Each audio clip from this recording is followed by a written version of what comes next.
আসসালামু আলাইকুম রহমতুল্লাহ। সুপ্রিয় শিক্ষার্থীরা, আশা করি আল্লাহর অশেষ রহমতে ভালো আছো তোমরা। তোমরা জানো আজকে আমাদের যে অধ্যায় এর আগে শুরু করেছি, এর আগে দুটো ক্লাস গিয়েছে আমাদের, আজকে তৃতীয় ক্লাস, অধ্যায় নম্বর 4, হিসাব বিজ্ঞান দ্বিতীয় পত্র। তোমরা জানো যে যৌথ মূলধনী কোম্পানির মূলধন নিয়ে আমরা আলোচনা করতেছিলাম। তো তোমরা জানো যে যৌথ মূলধনী কোম্পানি হচ্ছে সেই সমস্ত কোম্পানি যা কিনা বাংলাদেশের ক্ষেত্রে 1994 সালের কোম্পানি অ্যাক্ট অনুযায়ী নিবন্ধিত ও গঠিত হয়। তাকে আমরা কি বলি? যৌথ মূলধনী কোম্পানি বলি। যৌথ মূলধনী কোম্পানির দুইটা প্রধান প্রকার, একটা হচ্ছে প্রাইভেট লিমিটেড কোম্পানি আর একটা পাবলিক লিমিটেড কোম্পানি। আমরা যৌথ মূলধনী কোম্পানির আন্ডারে কি কি কোম্পানি হতে পারে সেগুলো সম্পর্কে এর আগে আমরা বিস্তারিত বলেছি। এখন আমরা আসি যে আমাদের যে কোম্পানি যেটা ফর্ম হবে সেই কোম্পানিতে কতগুলো বই আমাদেরকে মেনটেন করতে হয়। আসলে এখন কি কি বইগুলো আমাদেরকে মেনটেন করতে হয় সে সম্পর্কে আমরা শিখব। তো কোম্পানির যে বইসমূহ, এদেরকে সাধারণত তার ন্যাচারের উপর ভিত্তি করে তিনটি প্রধান ভাগে ভাগ করা হয়েছে। তিনটি প্রধান ভাগে ভাগ করা হয়েছে। সে ভাগগুলো হচ্ছে এরকমের: প্রথম হচ্ছে বিধিবদ্ধ বই, তারপর হচ্ছে পরিসংখ্যান সংক্রান্ত বই, এবং গ নাম্বার হচ্ছে হিসাব সংক্রান্ত বই। তো আমরা এর আগে বলেছিলাম যে কোম্পানি যে গঠিত হয় সেগুলো সাধারণত বিধিবদ্ধ। কারণ কি? কারণ কোম্পানির কিছু কোম্পানি আছে যে সংসদে পাস হয়, আইন হয়, সেই আইনের উপর বেসিস করে আমাদের কিছু প্রতিষ্ঠান গঠিত হয়, নিবন্ধিত হয়। সেগুলোকে আমরা বলি বিধিবদ্ধ কোম্পানি। তো বিধিবদ্ধ কোম্পানি আর বিধিবদ্ধ বই আসলে এইটাই প্রকাশ করে যে বিধিবদ্ধ কথাটা যখনই আসবে এটা এমনই প্রকাশ করে যে যে আইনের দ্বারা ওই কোম্পানি গঠিত হয় সেই আইনে কিছু নির্দেশনা দেওয়া থাকে যে তুমি এই এই বইগুলো মেনটেন করবা, সেই কথাগুলো বলা থাকে। তো আমাদের কোম্পানি আইন 1994 সাল অনুযায়ী আমাদের কিছু বিধিবদ্ধ বই রয়েছে, অর্থাৎ কিছু আইনি প্রক্রিয়ার মানে হচ্ছে আসপেক্ট, আইনি যে প্রক্রিয়াগুলো আছে বা ওই আইনে বলা আছে যে তুমি এই বইগুলো রাখবা, সেই বইগুলো কোম্পানিকে রাখতে হয়, মেনটেন করতে হয়। সেরকমের যে বইগুলো আছে সেই বইগুলো হচ্ছে যে, যেমন ধরো সদস্য যারা আর কি আছে, যতজন সদস্য বা শেয়ার হোল্ডার যারা আছে সবার নাম, ঠিকানা, মোবাইল ফোন নাম্বার সংবলিত একটা বই থাকবে, সেটা এই বিধিবদ্ধ বইয়ের অন্তর্ভুক্ত হবে। তারপর হচ্ছে তারপরে তোমরা জানো যে কোম্পানি আইনের অধীনে বলা আছে যে বছর শেষে তাদেরকে একটা বার্ষিক সাধারণ সভা ঘোষণা করতে হবে। তো কোন ডেটে সাধারণ সভা ডাকা হয়েছে সেই ডেটগুলোর একটা রেজিস্টার, সাথে সাথে সেই সভার যে গৃহীত সিদ্ধান্তগুলো আছে সেই গৃহীত সিদ্ধান্তগুলো লিখে রাখার জন্য একটা বই আছে। সেটাকে আমরা বলতেছি যে সবার কার্য বিবরণী বই, অর্থাৎ কি কি কাজ হবে ওই সভার মধ্যে, কি কি বিষয়ের উপর তাদের ডিসিশন হবে, সেগুলো ওই বইতে লিখে রাখতে হয়। এরপর আরো আছে, তোমাদের দেখো যে যারা যারা কিনা পরিচালক নির্বাচিত হবে, যারা কিনা ব্যবস্থাপক আছে, এদের সবার ঠিকানা, নাম ঠিকানা ইত্যাদি একটা আলাদা রেজিস্টার বইতে মেনটেন করতে হয়। সেগুলো এই বিধিবদ্ধ বইয়ের অন্তর্ভুক্ত। তারপরে আরো অন্যান্য আছে, যেমন কোম্পানির কিছু চুক্তি হয় বিভিন্ন কোম্পানির সাথে, বিভিন্ন সাপ্লায়ারদের সাথে বিভিন্ন সময়ে বিভিন্ন ধরনের চুক্তি হয়। এই যে চুক্তিগুলো কি কি, কার সাথে কি চুক্তি হলো, এই সমস্ত জিনিসগুলো সব এখানে লিপিবদ্ধ করা হয়। আর একটা জিনিস বলা যায় যে পরিসংখ্যান সংক্রান্ত বই এবং হিসাব সংক্রান্ত বই বাদে বা পরিসংখ্যান সংক্রান্ত যে সমস্ত ঘটনা প্রবাহ আছে এবং হিসাব সংক্রান্ত যে সমস্ত ঘটনা প্রবাহের জন্য যে বইগুলো মেনটেন করতে হয়, সেই বই বাদে অন্য যত ঘটনাগুলো ঘটে তা লিখে রাখার জন্য আমাদেরকে যে বই ব্যবহার করতে হয় তাকে আমরা বলি বিধিবদ্ধ বই, সহজ কথায়। তো সেজন্য হতে পারে কারা কারা শেয়ার হোল্ডার যারা আছে তাদের নাম ঠিকানা, উদ্যোক্তা যারা আছে তাদের নাম ঠিকানা এবং বিভিন্ন বিবরণ, মোবাইল নাম্বার, তারপরে হচ্ছে শেয়ার হোল্ডার কে কতগুলো শেয়ার নিল তার জন্য আলাদা একটা বই হতে পারে। তারপর সবার যে কার্য বিবরণী যেটা হবে সেই কার্য বিবরণীর একটা জন্য আলাদা একটা রেজিস্টার মেনটেন হতে পারে। তারপর এই সভাগুলোতে কি কি সিদ্ধান্ত হয়েছে সেগুলো, তারপর বছর শেষে যখন অ্যানুয়াল জেনারেল মিটিং হয় সেই অ্যানুয়াল জেনারেল মিটিংগুলোতে কি কি ডিসিশন নেওয়া হয়েছে, সেখানে ব্যবস্থাপনা পর্ষদের কি কি চেঞ্জ আসছে, এভরিথিং এগুলোর মধ্যে আসবে। তারপর এজিএম অ্যানুয়াল জেনারেল মিটিং বলে যেটাকে। তারপর আরেকটা হচ্ছে যে অনেক সময় দেখা যায় যে হঠাৎ কোনো একটা উদ্ভূত পরিস্থিতি হলো, তার জন্য তাদেরকে আবার আরেকটা এজিএম ডাকতে হয়, সেটা এজিএম হয় না, ডাকতে হয়। তো যাই হোক না কেন, যতগুলো সভা আছে সেই সভায় যে যে সিদ্ধান্ত গৃহীত হয় সেগুলো এখানে লেখা থাকবে। ব্যবস্থাপক কারা আছেন, তাদের নাম ঠিকানা কি, তাদের দায়বদ্ধতা কতটুকু, তাদের এরিয়া অফ ডিউটি কী রকমের, এগুলো সব যে বইগুলোতে লেখা থাকে সেগুলোকে আমরা বলতেছি বিধিবদ্ধ বই। এখন কথা আসছে বিধিবদ্ধ বই আমাদের গেল, তারপর বলা হচ্ছে যে পরিসংখ্যান সংক্রান্ত বই। পরিসংখ্যান সংক্রান্ত বই বলতে বোঝায় এখানে যে শেয়ার এবং ডিবেঞ্চার বা ঋণপত্র এই দুটো বাজারে ছাড়ার জন্য যা যা করা হয়, অর্থাৎ শেয়ার এবং ডিবেঞ্চার সংক্রান্ত যা যা করা হয় সবগুলো যেখানে বলা থাকে সেটা হচ্ছে পরিসংখ্যান সংক্রান্ত বইয়ের মধ্যে। আমাদের বইতে উল্লেখ আছে, তোমরা দেখো, শেয়ার আবেদন ও আবন্টন সংক্রান্ত বই, শেয়ার আবেদন ও আবন্টন সংক্রান্ত বই। তারপর ঋণপত্র আবেদন ও আবন্টন সংক্রান্ত বই, একই কথা, শেয়ার অথবা ঋণপত্রের আবেদন ও আবন্টন সংক্রান্ত বই। তারপর শেয়ার বা ঋণপত্রের তলব বই। তারপর শেয়ার হস্তান্তর বা ঋণপত্র যদি হস্তান্তর হয় তার জন্য আলাদা একটা বই লাগবে। তারপর ঋণের বিপরীত, ঋণপত্রের বিপরীতে প্রতি বছর সুদ দেওয়া হয় তার জন্য আলাদা বই। আবার শেয়ারের বিপরীতে প্রতি বছর লভ্যাংশ দেওয়া হয় তার জন্য আলাদা বই। তারপর শেয়ার ওয়ারেন্টের যে তালিকা বই, তারপর ক্ষমতা অর্পণের তালিকা বই, পরিচালকের হাজিরা বই ইত্যাদি, যেগুলো থেকে পরিসংখ্যান সাধারণত পরিসংখ্যান সংক্রান্ত বই এজন্য বলা হয় যে এই বইয়েরগুলোর উপর ডিপেন্ড করে তারা একটা পরিসংখ্যান করে বা অ্যাজাম্পশন করে যে আমরা পরবর্তীতে যদি শেয়ার বা ঋণপত্র ছাড়ি সেক্ষেত্রে আমাদের রেসপন্সটা কেমন হতে পারে, মানুষ কি কিনবে নাকি আমার প্রতিষ্ঠানে যে শেয়ার ছেড়েছে আমি বাজারে, সে 100টা শেয়ার ছেড়েছে আমার 80টা শেয়ার বিক্রি হলো। এই যে আমার মানে পূর্ব দিকে, অর্থাৎ আমি পরবর্তীতে শেয়ার ছাড়বো 100, কিন্তু তার আগে আমি 100 শেয়ার ছেড়েছিলাম, তার ভিতর থেকে 80টা শেয়ার বিক্রি হয়েছে, 20টা শেয়ার বিক্রি হয় না। তার মানে এবছর যে আমি 100 শেয়ার বিক্রি করবো সে শেয়ার কি আদৌ বিক্রি হবে বা হলে কতটুকু বা এর চেয়ে বেশি হবে কিনা, এই সমস্ত আসপেক্টগুলো আমরা এই যে পরিসংখ্যান সংক্রান্ত যে বই আছে এই বইগুলোর দিকে তাকালে আমরা খুঁজে পাই। এরপর যেটা আছে যে হিসাব সংক্রান্ত বই, তোমরা সবাই জানো যে হিসাব সংক্রান্ত বইগুলো কি কি, সাধারণত 5টা হিসাব সংক্রান্ত বই তোমরা সবাই জানো।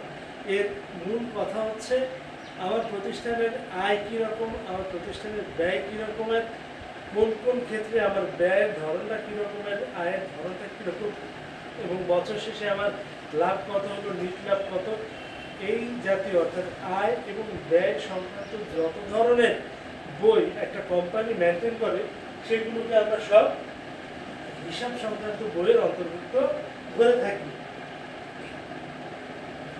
তারপরে আমরা আসি যৌথ মূলধনী কোম্পানির মূলধন সংগ্রহের উৎসসমূহ। তো আমাদের প্রথমে গেল কোম্পানির বইগুলো কি কি মেনটেন হয় সেগুলো তোমরা এখান থেকে দেখবা, কারণ এখান থেকে হয়তো এমসিকিউ কোশ্চেনগুলো থাকতে পারে দুই একটা। তারপর যৌথ মূলধনী কোম্পানির মূলধন সংগ্রহের উৎসসমূহ, তোমরা যারা ফিনান্সে পড়ছো তারা এর আগে অলরেডি এই অংশের সাথে পরিচিত, কিন্তু যারা উৎপাদন ব্যবস্থাপনা আছে তাদের এই অংশের সাথে পরিচিত না। তো সেক্ষেত্রে আমরা বলি যৌথ মূলধনী যে কোম্পানি, সেই কোম্পানি কি করতে পারে, তারা শেয়ার বাজারে বিক্রি করতে পারে বা ঋণপত্র বাজারে বিক্রি করতে পারে। এই দুটো বিক্রি করার মধ্য দিয়ে ওই কোম্পানি কি করে, তার প্রয়োজনীয় যে মূলধন বাজার থেকে উঠিয়ে আনে এবং পরবর্তীতে সেগুলো ইনভেস্ট করে। এখন শেয়ার বিক্রি বা ইস্যু, যেমন ধরো দেখা গেল যে প্রাইভেট লিমিটেড কোম্পানি, সে কি করবে, সে তার যে 2 থেকে 50 জন শেয়ার হোল্ডার থাকতে পারে এই শেয়ার হোল্ডারদের মাঝে তারা শেয়ার বিক্রি করতে পারবে মূলধন সংগ্রহের জন্য। কিন্তু তারা চাইলেই বাইরের যে মার্কেট আছে, যে সেকেন্ডারি মার্কেট, প্রাইমারি মার্কেট বলতে আমরা যেটা বুঝি, স্টক এক্সচেঞ্জ বলতে যা বুঝি, সেখানে যে শেয়ারগুলো লেনদেন হয় সেই বাজারে তারা শেয়ার ছাড়তে পারবে না। সেই বাজারে শুধুমাত্র শেয়ার ছাড়তে পারবে কারা? পারবে হচ্ছে পাবলিক লিমিটেড কোম্পানি। আর পাবলিক লিমিটেড কোম্পানি, সেটা তোমরা সংজ্ঞা অনুযায়ী জানো, সর্বোচ্চ তোমার কি হতে হবে, শেয়ারের মূল্য দ্বারা শেয়ারের সংখ্যা দ্বারা সীমাবদ্ধ থাকবে সেই শেয়ার হোল্ডার। তার মানে হচ্ছে তারা কি করে, তারা জনগণকে বা মানুষ যারা ইনভেস্ট করে তাদেরকে অফার করে যে তোমরা আমার বিবরণীপত্র ছাপার মধ্যে দিয়ে প্রসপেক্টাস, যে তোমরা আমার কোম্পানির শেয়ার কেনো। শেয়ার কিনলে পরে তারা সেখান থেকে ক্ষুদ্র ক্ষুদ্র লটে বিভক্ত যে শেয়ার, তার ভিতর দিয়ে তারা একটা বড় ধরনের একটা অ্যামাউন্ট সংগ্রহ করতে পারে। শেয়ার বিক্রি বা ইস্যুর মাধ্যমে তারা পারে। তারপর 2 নম্বর হচ্ছে ঋণপত্র বিক্রয় বা ইস্যু।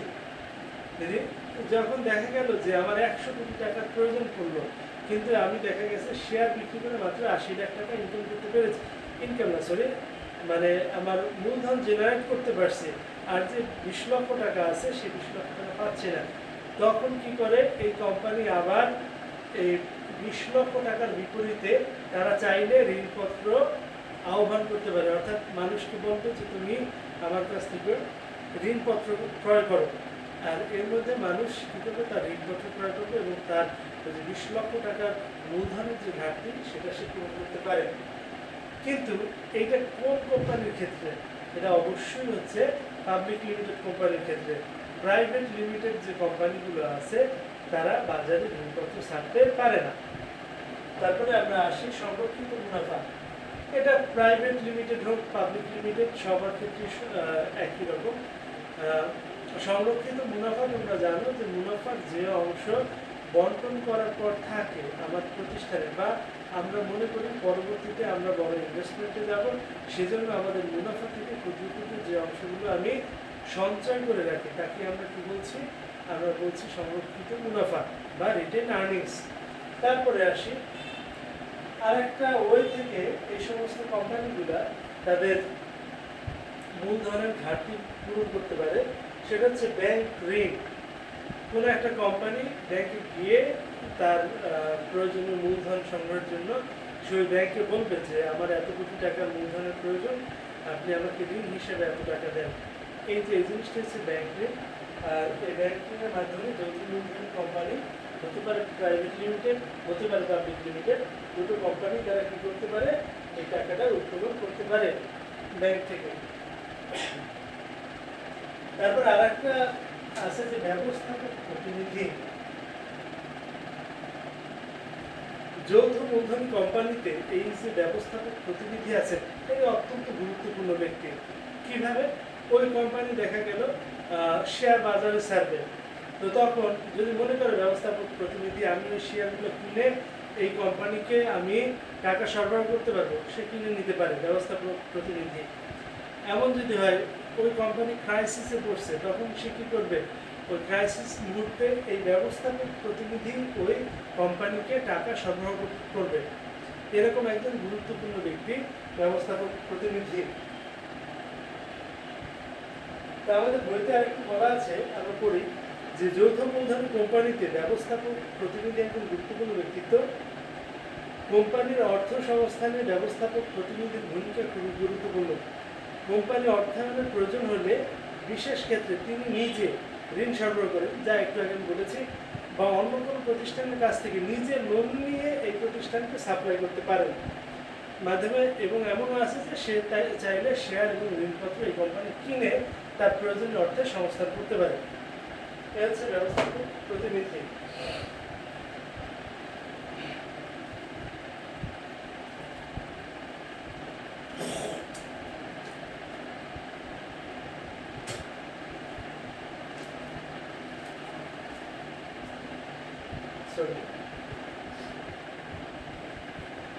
আমাদের যৌথ মূলধনী কোম্পানির মূলধন সংগ্রহের যে উৎসসমূহ আছে সেটা আমরা দেখলাম। এখন আমরা আমাদের মেইন টপিকে যাই, যে শেয়ার শ্রেণীবিভাগ আমি বলছি যে শেয়ার হচ্ছে কি মূলধনের ক্ষুদ্রতম অংশ, একে আমরা কি বলি, শেয়ার বলি। যদি আমার 100 টাকা শেয়ার মূলধন প্রয়োজন হয়, এটা হচ্ছে টোটাল মূলধন আমার প্রয়োজন, সেই মূলধনকে আমি ছোট ছোট 10টা অংশে ভাগ করি, তাহলে এক একটা অংশের দাম পড়বে কত টাকা? 10 টাকা। তাহলে এই যে ছোট্ট যে অংশটা, অর্থাৎ এক শেয়ার সমান সমান 10 টাকা, এটাকে আমরা বলতেছি যে শেয়ার বলতেছি। তো আমরা শেয়ারের শ্রেণী বিভাগে যাই। শেয়ারের শ্রেণী বিভাগে আমরা মূলত তোমার 3 ধরনের মূল শেয়ার দেখতে পাই। সেটা হচ্ছে সাধারণ শেয়ার, 2 নম্বর হচ্ছে অগ্রাধিকার শেয়ার এবং 3 নম্বর হচ্ছে বিলম্বিত শেয়ার। তো সাধারণ শেয়ার বলতে যা বোঝায় সেটা হচ্ছে সাধারণ শেয়ার হোল্ডার তারাই যারা কিনা মুনাফা বন্টনের ক্ষেত্রে অগ্রাধিকার শেয়ার হোল্ডারদের পর মুনাফা পায়। অর্থাৎ আগে অগ্রাধিকার শেয়ার হোল্ডারদের মুনাফা দেওয়ার পরে এবং কোম্পানি যদি বন্ধ হয়ে যায় তখন অগ্রাধিকার শেয়ার হোল্ডারদের দায় পরিশোধ আগে করে তারপর যা থাকবে তার জন্য ন্যায়ত যাদের অধিকার প্রতিষ্ঠিত তারাই হচ্ছে সাধারণ শেয়ার হোল্ডার। তার মানে কি দাঁড়ালো? সাধারণ শেয়ার হোল্ডার তারাই যারা কিনা অগ্রাধিকার শেয়ার হোল্ডারদের মুনাফা পাওয়ার পরে মুনাফা পায়। তারপর হচ্ছে যদি কোম্পানি বন্ধ হয়ে যায় সেক্ষেত্রে তারা অগ্রাধিকার শেয়ার হোল্ডারদের আগে দায় পরিশোধ করবে, তারপর যা থাকবে সেই সম্পত্তির উপরে তাদের অধিকার প্রতিষ্ঠিত হয়। এবং আর একটা গুরুত্বপূর্ণ এবং সবচেয়ে গুরুত্বপূর্ণ বিষয় হচ্ছে কোনো কোম্পানির ব্যবস্থাপনা পর্ষদে তারা ভূমিকা রাখতে পারে এবং তাদের ভোটাধিকার প্রয়োগ অর্থাৎ ব্যবস্থাপনা প্রতিনিধি নির্বাচনের ক্ষেত্রে বা শেয়ার হোল্ডারের যে প্রতিনিধি আমরা নির্বাচন করি, যে চেয়ারম্যান হয়, বোর্ড মেম্বার হয়, এই বোর্ড মেম্বার করার জন্য যে গণতান্ত্রিক প্রক্রিয়া আছে, যে নির্বাচনী পদ্ধতি আছে, সেই পদ্ধতিতে তারা ভোট প্রয়োগ করতে পারে এবং নমিনেশনও তারা চাইতে পারে বা তারা নিজেরা ওই নির্বাচনে দাঁড়াতে পারে এবং ভোটও দিতে পারে।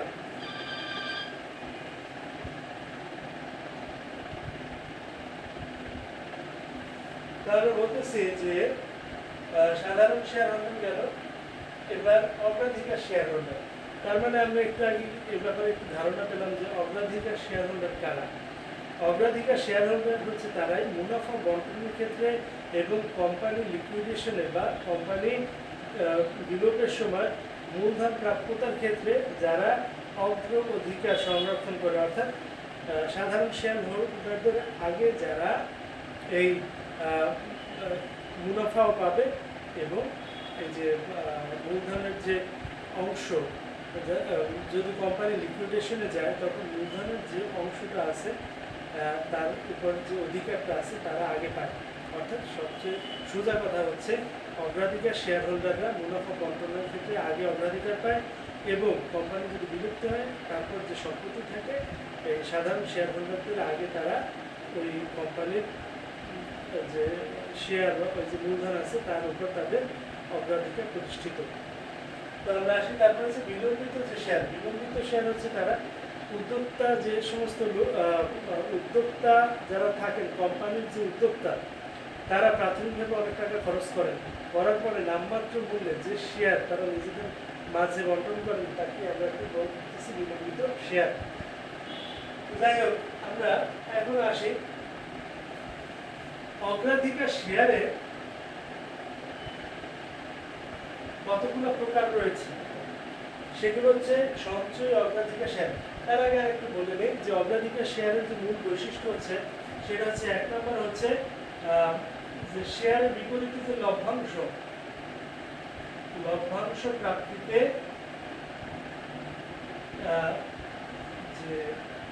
লভ্যাংশ প্রাপ্তিতে যে কোনো একটা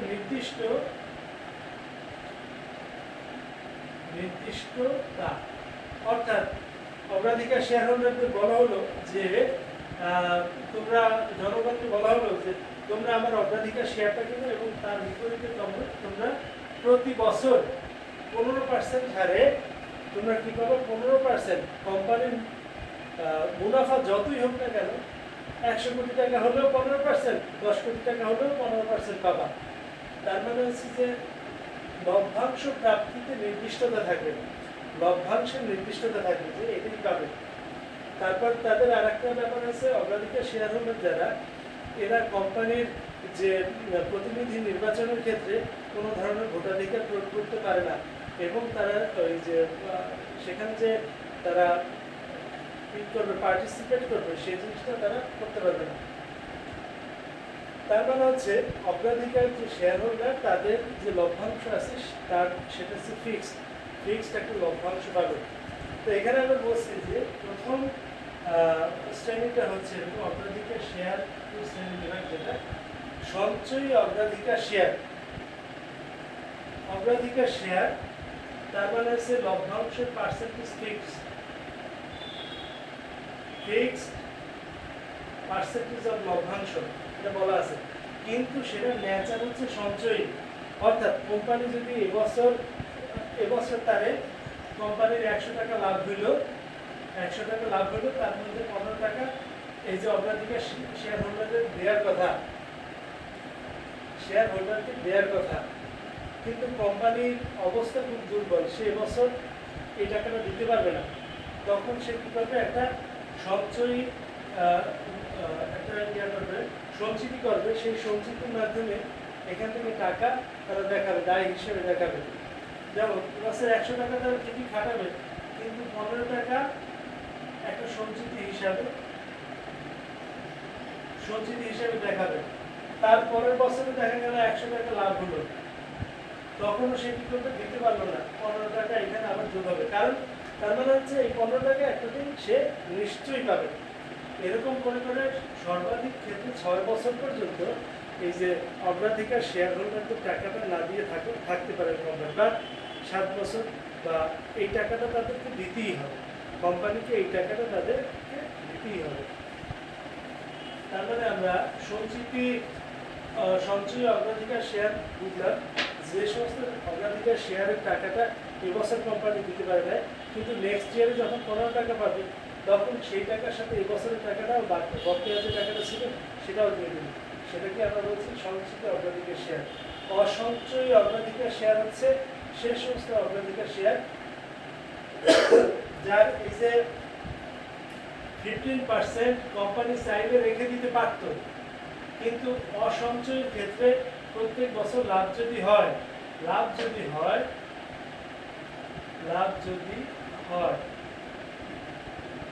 তাহলে এই 15% টাকে অবশ্যই দিতে হবে। এই দুটো গেল। তারপর হচ্ছে পরিশুদ্ধ অগ্রাধিকার শেয়ার।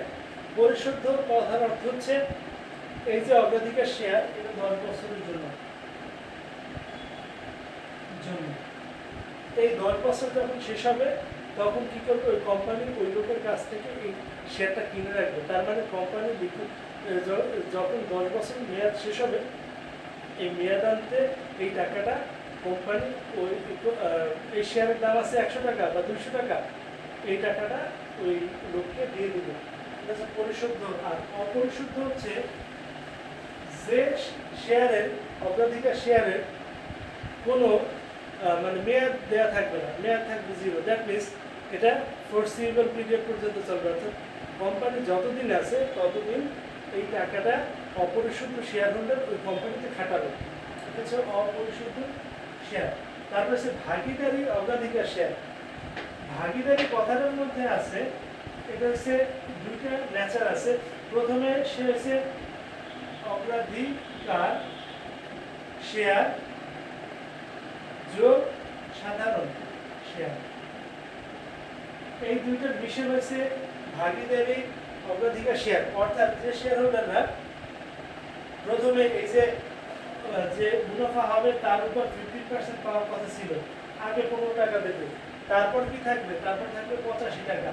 এই 85 টাকা তার পাওনা, সাধারণ শেয়ার হোল্ডারদের পাওনা।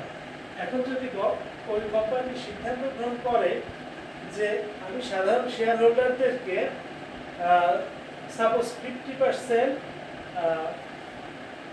লভ্যাংশ ঘোষণা করে, তার মানে কি আছে এখানে হচ্ছে 42.5 টাকা। তার মানে হচ্ছে এই যে ভাগিদারি অগ্রাধিকার শেয়ার হোল্ডার সেটা হলো কি 15 টাকা যোগ 42 টাকা 50 পয়সা, তার মানে হচ্ছে 7.5 অর্থাৎ এই যে ভাগিদারি অগ্রাধিকার শেয়ার হোল্ডার যে আছে থাকবে সে 57.5 টাকা লাভ পাবে। তার মানে অগ্রাধিকার শেয়ার হোল্ডারের যে অ্যামাউন্ট সেটা তো পাবেই, প্লাস নেক্সট অন্য যে অংশটা আছে মুনাফা, সেই মুনাফা থেকেও একটা নির্দিষ্ট পোর্শন সে মানে তাদের রেট অনুযায়ী তারা পাবে। অভাগীদারি হচ্ছে যে শুধুমাত্র অগ্রাধিকার শেয়ারের এই অংশটা পাবে, এই অংশটা পাবে না। অভাগীদারি গেলে রূপান্তরযোগ্য অরূপান্তরযোগ্য, যে সমস্ত অগ্রাধিকার শেয়ার সাধারণ শেয়ারে রূপান্তর করা যায় তাকে রূপান্তরযোগ্য অগ্রাধিকার শেয়ার বলে, আর যে সমস্ত অগ্রাধিকার শেয়ার সাধারণ শেয়ারে রূপান্তর করা যায় না চুক্তি শর্ত অনুযায়ী তাকে অরূপান্তরযোগ্য অগ্রাধিকার শেয়ার বলে।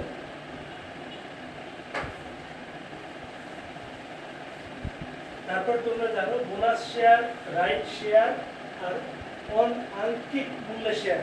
বোনাস শেয়ার হচ্ছে কোম্পানি চাইলো যে এবছর আমরা মুনাফা বাবদ যে সমস্ত শেয়ার হোল্ডার আছে সাধারণ শেয়ার হোল্ডার আছে তাদেরকে বোনাস শেয়ার দেবো, অর্থাৎ একজনের 100 শেয়ার আছে, আমাদের সবাই সিদ্ধান্ত হয়েছে 2% শেয়ার, যার কাছে যে শেয়ার আছে তার 2% শেয়ার বোনাস শেয়ার হিসেবে পাবে। তার মানে 100 শেয়ার যার কাছে আছে সে 102টা শেয়ার পাবে, 2টা শেয়ার পাবে, এটাকে বলে bonus share. Right share, right share হচ্ছে ওই সমস্ত শেয়ার যে আমরা এক্সিস্টিং 100 জন 500 জন লোক আছি আমরা যারা এই কোম্পানির শেয়ার কিনেছি, এখন কোম্পানি আরো শেয়ার কিনবে, শেয়ার বাইরে বিক্রি করবে, তো এখন কোম্পানির এক্সিস্টিং শেয়ার হোল্ডার হিসাবে এটা তো আমাদের রাইট যে ওই যে শেয়ারগুলো ছাড়বে আগে আমাদের মাঝে ছাড়বে, আমরা যদি কিনতে পারি কিনবো, না কিনতে পারলে কিনবো না। এই যে আমার যে right to buy new share is called right share. তারপর হচ্ছে অনাঙ্কিক মূল্য শেয়ার বা নো পার ভ্যালু শেয়ার। আমেরিকাতে এই ধরনের শেয়ার দেখা যায় যে শেয়ারে প্রতি বছরে বছর শেষে ওই কোম্পানির সম্পদ কত মাইনাস দায় কত, যে অ্যামাউন্টটা থাকবে সেই অ্যামাউন্টটাকে এই অনাঙ্কিক মূল্য শেয়ার, তার মানে কোনো পার ভ্যালু থাকবে না।